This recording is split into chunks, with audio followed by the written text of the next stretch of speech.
I'm so excited. So I was like, oh my excited. God, I don't know where I'm at. So excited. No, wherever. You told me Okay. where to go. I just sat. Good morning, Sergeant Major. Could you introduce yourself? Yes, good morning. So I am Sergeant Major Tribune Adams. I am the 264th Medical Battalion Sergeant Major. Awesome sauce. So I just want to go ahead and get right into it. Okay. So disclaimer, the reason why I wanted to have this conversation is that along my journey, I have not had like a mentor, or I've never had someone within the Army when I've hit a tough road or a tough spot to like kind of guide me or reel me in to say, you know, yes, you're wrong, no, this is right, or you could have did this better. And I think that a lot of us, especially for people like me who tend to keep everything in, don't have outlets or they don't feel safe to have that conversation, because there's so many times where you will have a conversation with someone and then they'll go out into the environment and then start talking about the conversations that you had, and then people start to change how they interact with you. And so if we can equip people, staff sergeants and sergeant first classes to better adapt holistically. Yes, we have the doctrine, but to be able to say, okay, this is leadership, and how do I take leadership and apply it to my personality without one, being offensive, but being able to direct and motivate people to get them to do what I need them to do. And so that's really why I wanted this conversation. And then when I met you, it was just like, it was so organic and so natural, and I felt like safe. And so I just want to go ahead and get started. In regards to your career, can you tell me a time where you had conflict resolution or adversity and that you had to resolve that, and what were the outcomes, good or bad?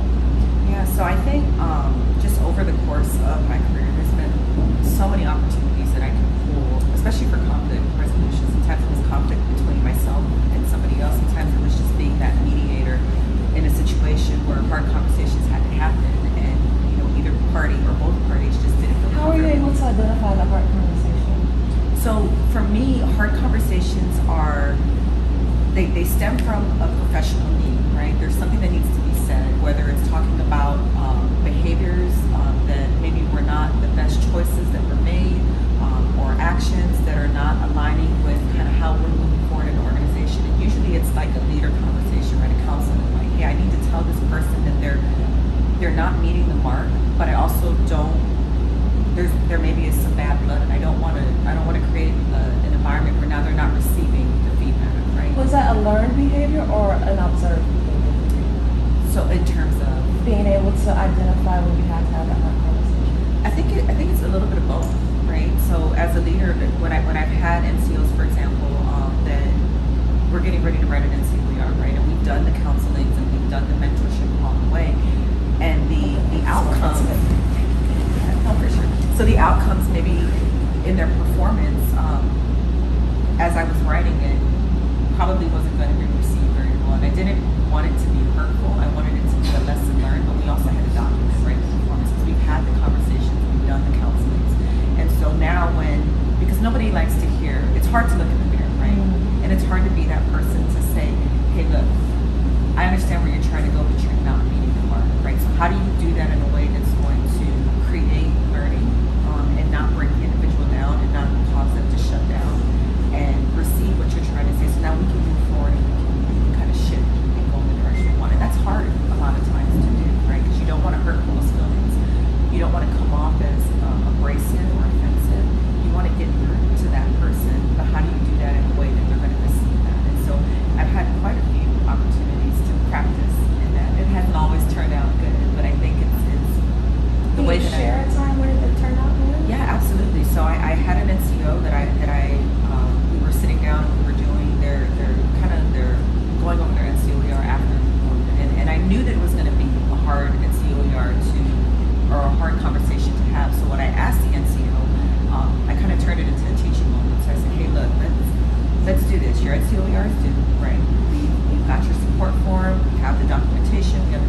want you to write a version of your NCLER, and I'm going to write my version of your NCLER, and then let's sit down and let's compare.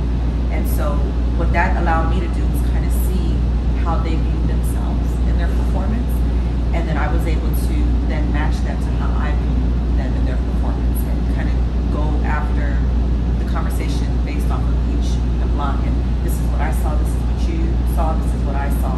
This was the goal that we set. And so there were great things that NCO did, and I was able to articulate that. And I always try to lead with that, right? Because I want to be encouraging. But there were areas that needed to be improved.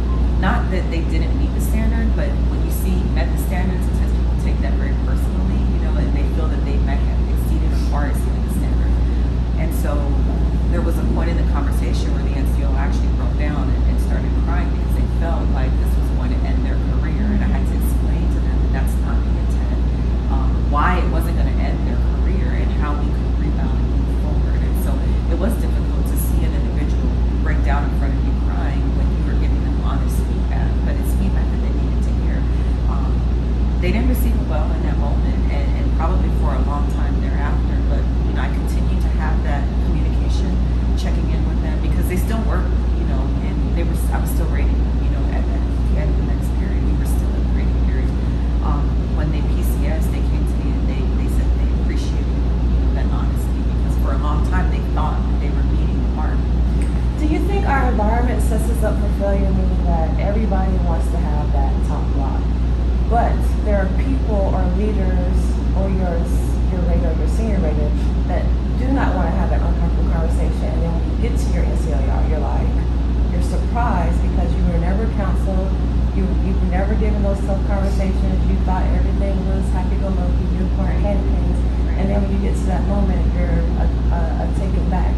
Do you think that we don't prepare ourselves for that, or is it our environment that sets us up for failure, or is it the individual's responsibility to ensure they're doing everything they need to make sure that they're Yeah, no, I think it's twofold, right? And so the Army outlines that process as a counseling process, right? They give us our times when we have to check in, right? Whether it's us checking in with our leaders, hey, I might be in the mark, or the leaders checking in and saying, hey, you're doing great, this is where you can improve. And I think we fell on both ends, right? So each individual has a personal responsibility, I believe, right, to foster your career, to ask for that guidance, to go to your leaders or to other leaders and say, am I on the right course? Do I need to correct? Am I doing good things? Do I need to change what I'm doing? Have I already met my potential in this, What does that look like? So I say I first get somewhere and I meet my command team. Do I insist on those conversations, or do I just fall back and see where I can interject myself to have feedback on if I'm doing good or not? I think you absolutely insist. I think it's a leader's responsibility, because we know, right, the doctrine tells us on how to develop, right, our subordinates, and that's our job, right, as NCOs at any level. But if you're not getting that, you have to speak up, because you have to hold your leaders accountable just like they should hold you accountable. So if I'm not getting my initial counseling, if I'm not getting my check-ins, if I don't know if I'm doing the right thing, tell me, hey, can I get on your calendar and can we talk? I just want to get an asthma check. Am I doing the right things? Am I meeting the intent? Am I not meeting the intent? What can I do better? And I find it hard to believe that a leader is going to say, no, I don't have time. And if they do, then you speak up, because it's not just your rater, right? You have a senior rater. You have people that you can influence and can kind of guide you if you're not getting that directly from your raters. So I want to talk about the perception of brown females. I personally have not experienced so-called racism, or maybe I just don't pay attention to it. But I know some brown females feel as though before they even step into the room, they're perceived as angry, or their directness comes off as abrasive, or they are portrayed in a way that diminishes their true leadership. What would you say about that? So I definitely think that there is a stereotype of the angry black female, angry black woman. I think that has kind of made its way into the workplace. And there is a stereotype, whether you have experienced it, whether you acknowledge it, whether you dismiss it because, hey, I'm just going to keep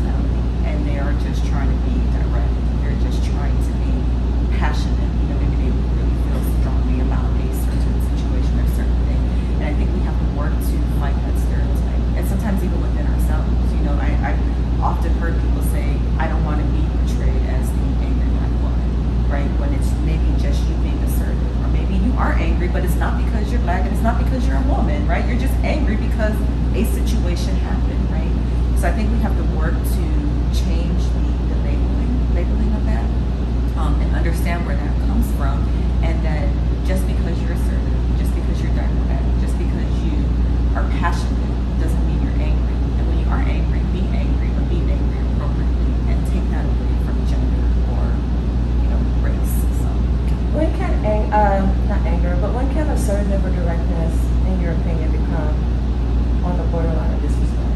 Or how can someone, when they're having a conversation and they're being direct, be able to discern within the other person that's receiving the information if they are being portrayed or perceived as disrespectful?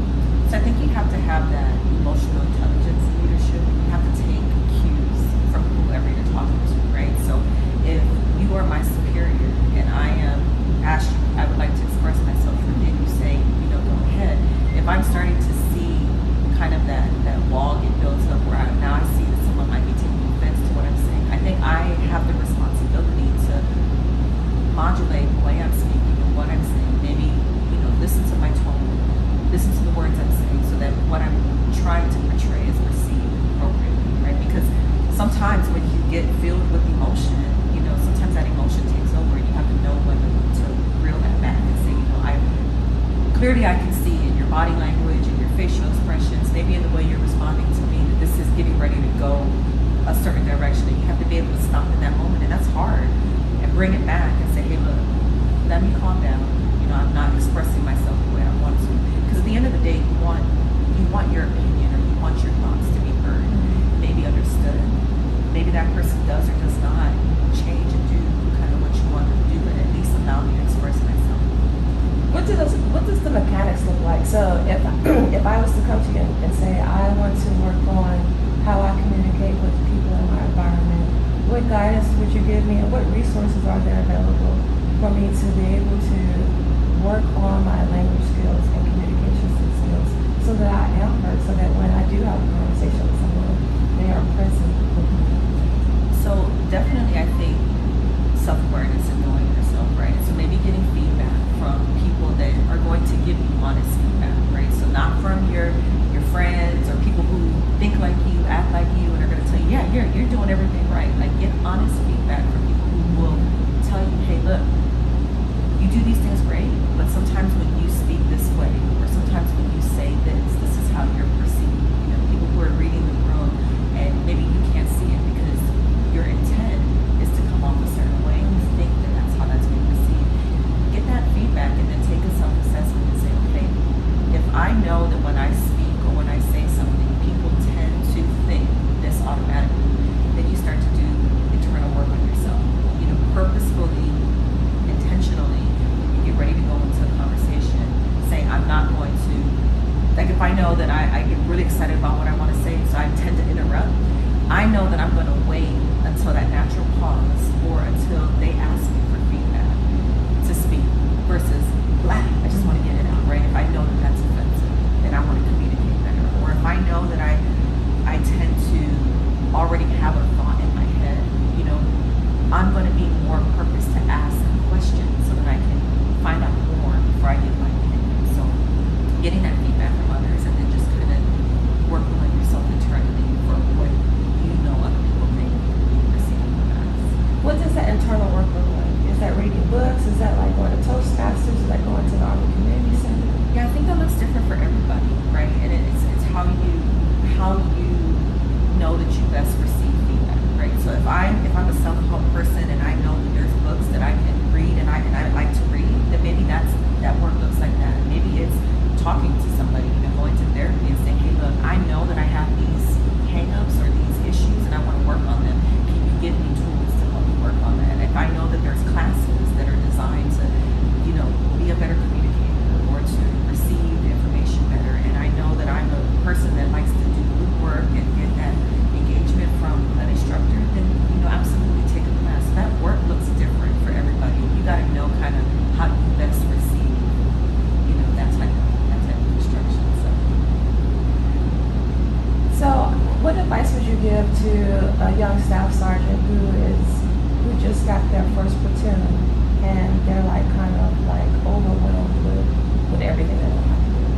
Yeah, Yeah, I think for me, I would say you need to be honest, right? Honest with yourself, and then honest with those that you lead, right? This is your first platoon. You're a brand new staff sergeant. You don't know everything, and when your soldiers or your leaders, they see you, they see staff sergeant, your name, right? They think, oh yeah, you got it, you got the experience. So be honest with yourself. Be honest with those you lead. Be honest with your leaders. These are the things that I know. These are my strengths, and that's what I want to use to kind of be a part of the team. But I'm going to need you to teach me some things too, because I've never done this. And I think that honesty and that vulnerability builds trust, right? When your soldiers see that you're out there with them, I don't know, so teach me, show me, and now I'm doing it with you. That builds trust, that builds respect, that builds camaraderie, and then that kind of fosters that commitment. People will be more prone to say, yeah, that's a great leader because, they're honest and I trust them and we build that relationship. So you don't know everything. You're never going to know everything. When I was promoted to staff sergeant, I only knew my experience as a sergeant, right? The Army promotes on potential. So somebody saw something in you. Now I have to walk in that potential. So always be open to learning and be honest with yourself. When you say walk in that potential, what does that look like? So I'm putting oneself in front of the other, trying to figure it out. Like, what resources or where would I go to try to figure it out? Because not everybody has the ability to have the courage to go to a sergeant major and say, I need counseling. Or not everyone has the ability to even want to go to behavioral health. And a lot of us, are inward until all of a sudden someone says hi and then because we kept everything in. Right. So what advice or what guidance would you give to someone who's just taking these steps? Yeah, I think for me, and you spoke a little bit in the beginning about mentors, right? So I think mentorship and finding mentors is so important in a career. You really don't know it until you have somebody that's able to guide you. And I spoke a little bit about finding those individuals that, are going to be your cheerleaders and they're going to have your back and be like, yeah, girl, you got this.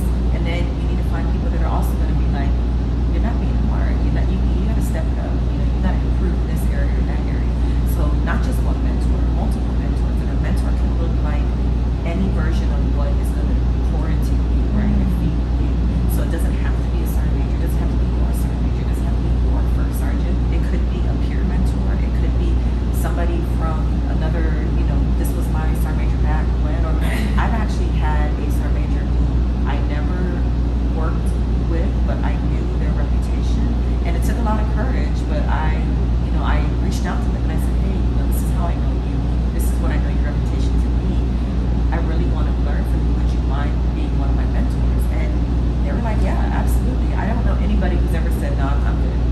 that's not for me. I'm good. You're going to have to find somebody else, right? So finding that courage to. So when it comes to mentorship, is it the mentee's responsibility or the mentor's responsibility to make sure that relationship stays consistent? I think it's a mutual thing, right? So if I come to you and I say, I want you to be my mentor, that's huge, right? So as the person that's being asked to be the mentor, I think you don't take that lightly, right? Somebody sought you out and said, I want you to, give me advice, guide me, be truthful, be honest with me. Look at my career map. Tell me, am I doing the right things? Am I going in the right direction? Am I straight left? Am I straight right?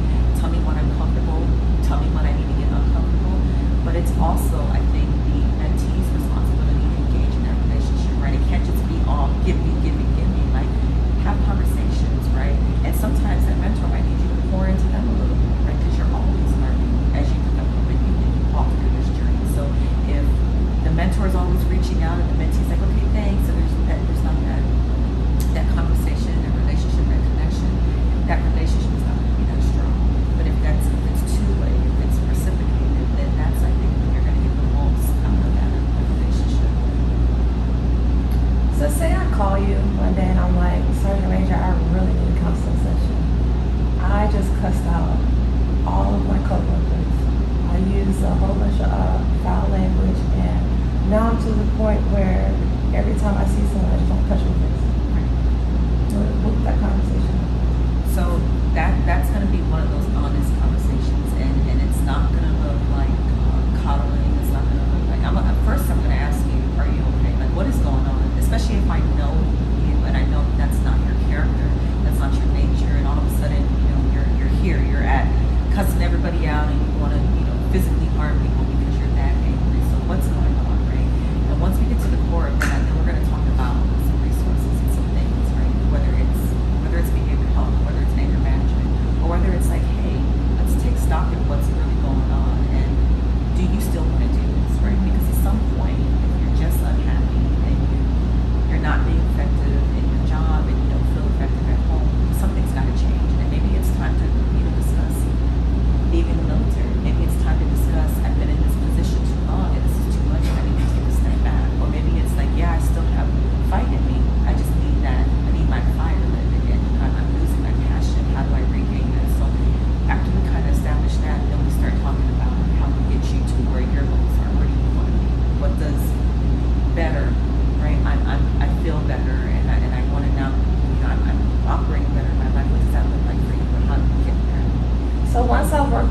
myself? Do I go back to my coworkers and apologize, or do I just change my behavior in my environment? I believe in accountability, right? So we hold our soldiers accountable when they do something that's against the policy, the rule, the regulation, when they don't do the right thing, we hold them accountable, and we expect them to stand before us and say, yes, I made a poor decision, or I didn't operate the best, and I own what I did.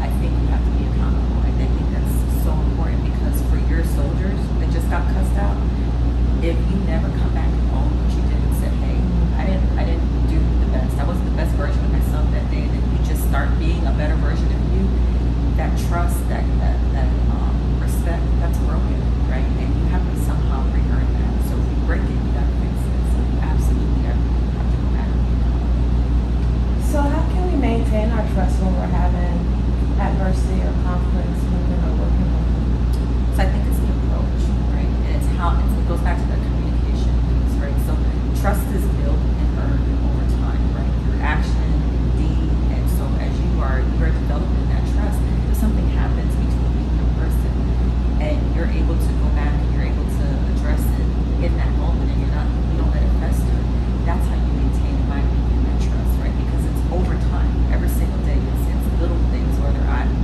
in the motor pool with you, working with you, or when, without you even knowing it, I have your back and I'm fighting for you without you even seeing it. Like, that trust is built over time, and it's something just like any relationship that has to be fostered over time. You can't just do one great thing and now, oh yeah, that's my leader, I trust them, right? Because it can degrade, right? So it's in your actions every day. It's in the communication, it's in the relationship, it's in the support, it's in pushing people to do things sometimes when they don't want to do that, but they know that you're doing it because you're invested in their success. So, What does the structure of like an uncomfortable conversation look like? Or what would you tell someone who doesn't have the courage, but they need to have that uncomfortable conversation with either their first-line supervisor or their subordinates, or someone they have a relationship as part of an organization, and they feel true to themselves that this is not right, and they want to speak about it, but they don't know how to go about that, or try to resolve that conflict. So I'll just give an example. Say you're part of an organization, and you feel as though some of those individuals who are supposed to be the top tier of NCOs in that organization are not conducting themselves in accordance with that. How would you approach that conversation? Or would you approach that conversation with all those individuals, or on a personal level or individual? So I think, every situation is different, and depending on what the circumstances are in that situation and what my position is to those individuals, I may address a group of people, or if I feel it's more effective, more appropriate, it may just be a one-on-one conversation. I think hard conversations are just hard in general, right? Whether you are the leader talking to your soldiers, or whether you are a subordinate talking to a leader, right? Those are hard to have. And I think you need to be upfront with what you're saying. Like, don't beat around the bush, right? You need to be upfront with what you're saying, but you also need to do it in a way that is not going to come off, as offensive, because people are going to take offense to it anyway, regardless, right? If I tell you you didn't do that well, nobody wants to hear that. Or if I tell you that you could have done this better, people are already going to kind of have, Do you think that's because part of our society is like a council culture, like where we're always constantly offended by other people's behavior? Partly, yes. And then I think some of it's just human nature, right? When you come to work every day, I don't believe anybody comes to work any day to just do wrong, right? I think people genuinely come. Maybe. But genuinely, right? People come, they want to do a good job, right? They have a reputation that they want to uphold. They are representing their name, their family, where they're from, whatever. And so you genuinely want to do a good job. And if you think you're doing a good job, and then somebody tells you you're not, like, human nature is like, what are you talking about? I'm doing a really good job. Like, that's offensive sometimes. So I think in general, right? Or even if somebody messes up, right? And you have to tell them, like, hey, these are the consequences of what you did, and this is maybe it is career ending, or maybe it is going to cause you to have to take a step back and be like, man, maybe I need to start doing some things different. Those are just hard conversations we have in general. People just don't. It's nice to hear good things, right? It's hard to hear not so great things. So maybe some society. I think it's just human nature. And do you think we have in this career ending because we haven't prepared ourselves and we've just floated through our career thinking everything is okay. And then when we hit a hard block, we're like, oh, I didn't do everything that I was supposed to up until this point. Or is it part of our environment, part of ourselves, or just the knowledge? So I think unless you're planning on exiting, right, and you get to exit on your terms, like on, honorable, terms with where you're being celebrated and, hey, this is my choice. I think it's hard for somebody else to tell you no more, right? Because you may not be right. And there may be variations of each of those examples that you gave, and maybe you feel like you haven't done enough.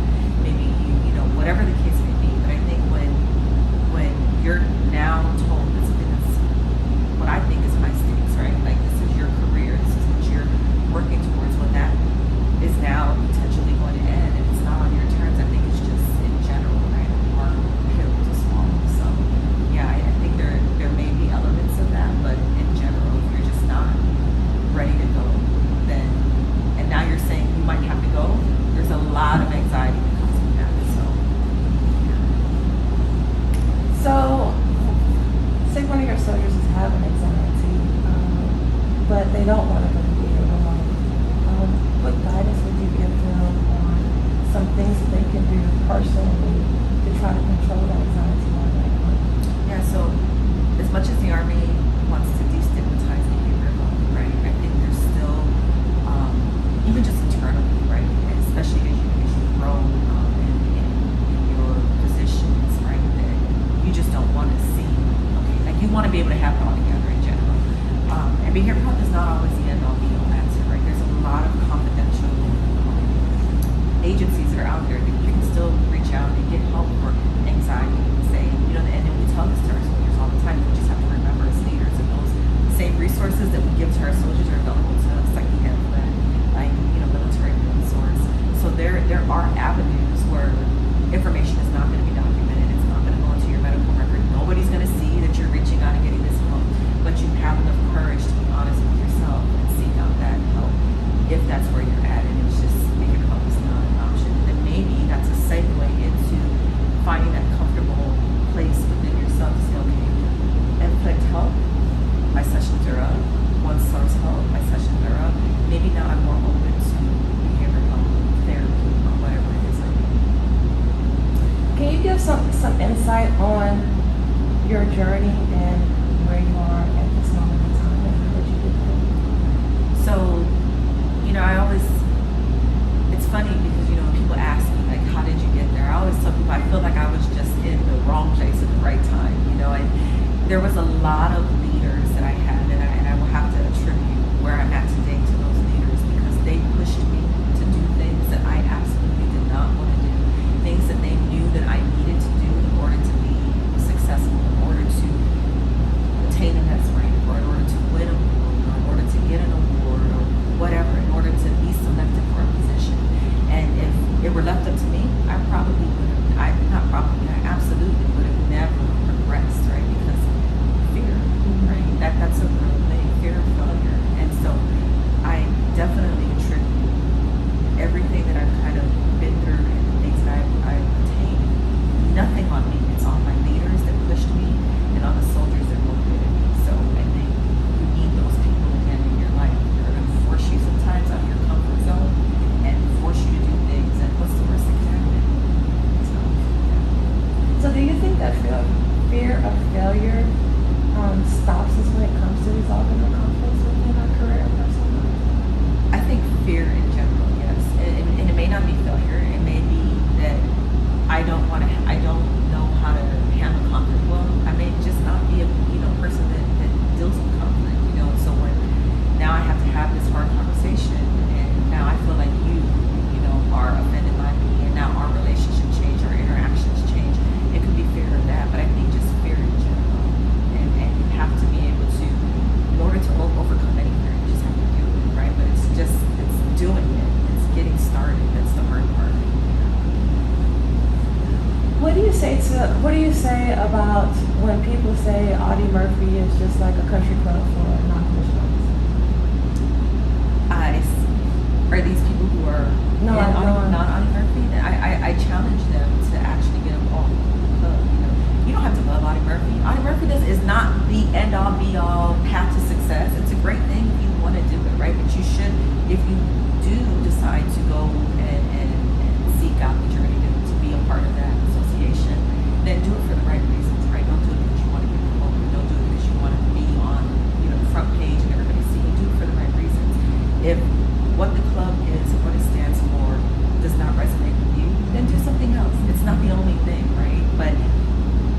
no benefit in diminishing what the organization is, because there are people that do believe in it, that are a part of it, that are doing great things, right? So if you see it as a country club, I challenge you to go out and find out more about it. And then if you do, go participate in an event, attend a meeting, right? Because it's open, anybody can go.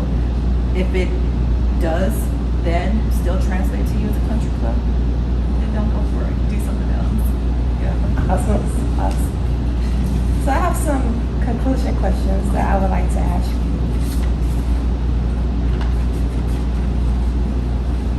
Well, leadership is essential, and in your own words, how would you define it and how would you apply it? So leadership to me is the art of influence. It's being able to influence and touch people and motivate them to do either what they need to do for themselves, what they need to do for the organization, what they need to do to be part of the team. Is that influence like on a mass level or just like an individual level? I think it's both, right? Because you can absolutely be a leader and lead people that are not part of the organization, right? People that reach back to you from previous assignments, or just because they know who you are and they know somebody that knows you, and you are still impacting them. You're still operating as a leader, right? For them, maybe personally, maybe not as on an organizational level. So I think it's fluid, right? But it's really just being able to inspire individuals to, get somewhere, do something, get something done, get something accomplished. I think for me, the way I apply it is really just building that trust and being a leader that does. Don't do as I say, do as I do. If I'm having you do it, then I want to show you that it's not beyond me, right, to do it. So if it's, we need to move this equipment here, then let's move this equipment here, right? If I'm available and I'm not somewhere else tied up that I can't be there, then I want to be there with my soldiers, right? Or be there with my people. So I'm very much a leader that believes in commitment over compliance. I know you have to, right, comply because of rank, position, regulatory guidance, so on and so forth. But I would love to inspire the commitment so that whether I'm here or I'm not, this is going to get done because you intrinsically know that I help run this team and I want this team to succeed. That's what I'm going to foster in my leadership. Should trust be given or should it be earned? It's absolutely, I think, earned, right? It's something that is so fragile, and once it's broken, it's very hard to gain back. But it doesn't just inherently come, and that's where that commitment versus compliance comes in, right? I'm going to do what you say to do because you're my drill sergeant, you're my first sergeant. You're telling me to do something that's legal, ethical, and morally correct. But do I want to do it because you asked me to do it, right? And that's where that trust comes in, and that has to be built, right? I have to see in you qualities and attributes and characteristics where I now trust you. There's a lot of leaders that I've had that I just didn't have that trust with, but I still had respect for their position, right? For what I was supposed to do in the Army. But inherently, I didn't have that trust. I'm not going to come to you when I have a problem because of certain things that you have shown me along the way. That's what I work very hard to fight against with my relationships with my soldiers, with my peers, with my leaders.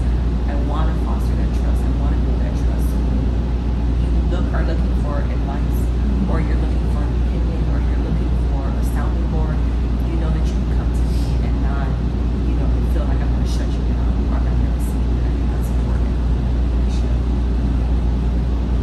So far in your Army career, what might be some actions or non-actions you regret? So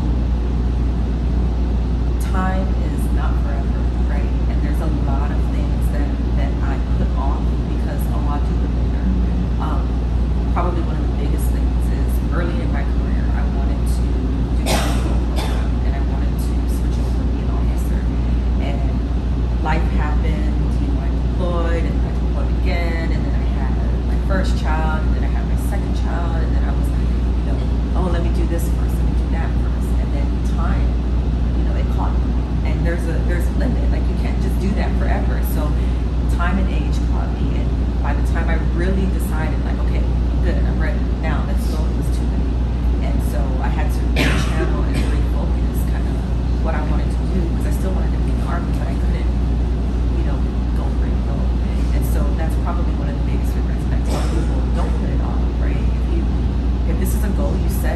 yourself a time that you want to achieve it by, and if you miss that goal, reevaluate and keep trying to go after it, because time is not forever. Looking back, would you change anything, or would you want to be here in this moment right at this time? So it's hard to say. I still regret that I didn't do that, but I appreciate being here now in this moment, right? I do believe that everything happens for a reason, whether you see it or understand it or not, whether it's revealed to you why you're here, right? I do believe that everything happens for a reason. Could I have made different choices and been successful in those choices? Absolutely. I'll never know that life. I only know this life. So while I do have regrets, I try to, encourage people to not make the same mistakes I made. I don't wish that I was in a different space at this current time. If you were to create a mantra, what would that mantra be? So, kind of alluding to what I just spoke about. I tell myself all the time, what would you do if you knew you couldn't fail? And so, a lot of the things that I put barriers up on is because I feel like I'm not good enough, I'm not strong enough, I'm not fast enough, I'm not smart enough. But if all those, it's a struggle. It's a daily work, right? It's sometimes it's having other people say, do it anyway. Sometimes it's a self-reflective thing. Sometimes I just don't do it, right? Sometimes I let that fear overcome me, right? But if I were to live by something every day, if I were to eliminate all those barriers, all of those fears, would I still want to go after this goal? Would I still want to try to beat this person? And if the answer is yes, then I try to force myself to do it. It's not always successful. There's a lot of things that I don't do because of just fear of failure, fear of whatever. But I do try to hold myself accountable. When you say hold yourself accountable, do you have like an accountability partner, or is it just like a personal accountability? It's both. It's both. I have mentors that I talk to. I have peers that I truly respect, and I feel that will give me that honest assessment. And then sometimes it's just personal in me, right? Because sometimes it's not a professional thing. Sometimes it's a personal thing. Maybe it's something that I need to work on to be a better mom, to be a better wife, to be whatever. And so sometimes it's internal, but it looks different depending on the situation. What is one of your most significant lessons learned thus far in your career that you can share? So, the most significant lessons that I've learned, I feel like for me, your legacy is how people see you. Can you design your definition of legacy? So, I try to walk through this career as I lead, as I interact with people, that when I'm gone, right, that whatever I have imparted into them, and whether that's attributes, characteristics, leadership style, or whatever I have poured into you, you are positively pouring that into your soldiers, right? Developing your soldiers, because that's what we do. We develop the bench, right? From when we leave, people come into our place. And so for me, my legacy, what I want that to be, is who I look at myself as a leader, kind, compassionate, hardworking, and if I can instill that in my soldiers, and then they can carry that forward and instill that in their soldiers, so that if my sons decide that they want to join the Army, those leaders are leading them the way that I try to look at each individual that I think I've left a positive legacy. Well, you left a positive mark on this subject. Well, thank you. I really appreciate it, and I really appreciate your time. Well, thank you for having me. Conversation. Thank you for having me, and thank you for doing this, right? This is important. These types of conversations are important. And so for whoever's listening and whoever, hears this, hopefully it impacts somebody. So, How much time do you have? I have time. Because I'm going to ask one more question. Okay. Me and Sergeant Lewis was talking about this while we were waiting. And this is more on a personal level. So, what guidance or what would conversation look like if I came to you and I was like, Sergeant Major, I have these soldiers that every time I try to do something, they're back channeling and speaking negatively about me. And I don't know how to navigate those waters. And when I go to a specific senior leader to have that conversation, it's like, you're the bad guy and they're wrong. So, like, what would that conversation look like if I wanted to stand in my truth and I know I'm right and I want to shout from the rooftops that I know that I'm right, but it's just me against everybody else? Like, how would you guide me? So there's a lot of times I think, even for me, right, that I feel like I'm right, right? What I have to ask myself is what I'm fighting, is it worth is it worth that fight? Is it worth, me dying on my sword for lack of better terms, right? So if it's something trivial and insignificant, do I need to be right in that moment? Or is it time for me to take a step back? And I know my truth, right? But if everybody is, to include my leaders, are saying that this is the way to move, right? And it's not wrong, right? It's just different from what I perceive to be, right? Then is this worth the fight? Some things are worth fighting for. Some things are worth just taking a step back, right? And saying it's not worth the headache and the argument and the constant fighting, right? Because you don't want to become the person that's always fighting against the grain, right? Some things you don't have to agree with everything, but and there's some things that you absolutely want to stand up and say, no, this is not right, and I this is my truth, and I want to speak this, but it doesn't have to be everything, because if you always are fighting against everything, then you become the person who just becomes white noise in the background. I know that every time I go to Adam, she's gonna have something negative to say about this. It doesn't matter, right? If it's good or bad, maybe it's just a way, but she's gonna pick it apart. And I don't want to become, like I said, white noise, irrelevant. And you can have great points at that point in time. Like, yeah, she says a lot of smart things, but man, all that negativity just detracts from it. So you have to be careful, right, with the things that you want to stand firm on, and then the things that, okay, I wouldn't do it that way if I were leading an organization, but I'm not leading this organization, so I will comply because this is what we need to do. But if you ask me my personal opinion, I'll share it with you. So basically what I hear you saying is try to find a way to be a good follower. You absolutely, to be a good leader, you have to be a good follower, and that changes, right? Even as a sergeant major, you're still going to have leaders. There's still going to be people that are above you that you need to follow. And if you want your subordinates to follow you, you have to be the one follower. It's great to be the one in charge, but there's always a boss. There's always somebody over you, right? So absolutely, So does following mean being non-compliant when you have adversity and trying to deal with your conflict with resolution? I don't think it means being non-compliant depending on the situation, right? I think it's how you professionally articulate your point. You want whoever it is that you're talking to hear that, understanding that they may not agree with you. You may just have to agree to disagree. Like, I have my position, you have your position. Neither one is right or wrong. I feel my position is better.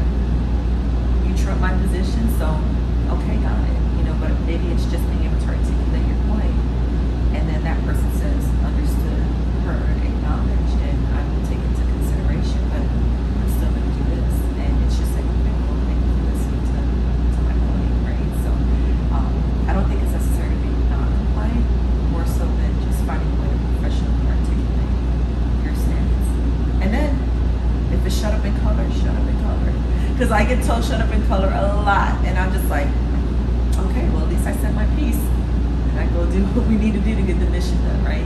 And with that, it's important when you're a leader, when you have those professional disagreements with your leaders, you have that conversation one-on-one, privately, and then when you walk out that door, you support your leader, because what they're telling you to do is not wrong, it's not legally wrong. So we didn't agree, and I gave you my opinion, and you heard my opinion.